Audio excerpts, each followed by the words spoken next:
சாய மானே தள்ளாடுற கொஞ்சி கொஞ்சி கிட்ட வரியா பஞ்சு பஞ்சு மிட்டாய் தரியா பாடி பாடி பட்டி தவுல தேடி சேர்ந்து கடி நிழல ஒரு பச்சை கிளி போல நான் துதிக்கவா போல இருவட்டு கிளி போல கணவெட்டு தடி ஆள கரும்போறோம் எம்பேர ஐயையோ. போறோம் ஐயா. குரும்பேர கும்முன்னு கும்மா குத்து குத்து கம்மனு தான் வாய கொஞ்சம் பொத்து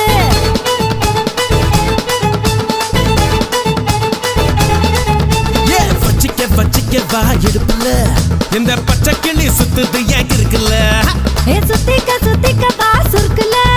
என்ன தூக்கி போட்டு பிடிச்சு கடா தடுக்கல நான் 18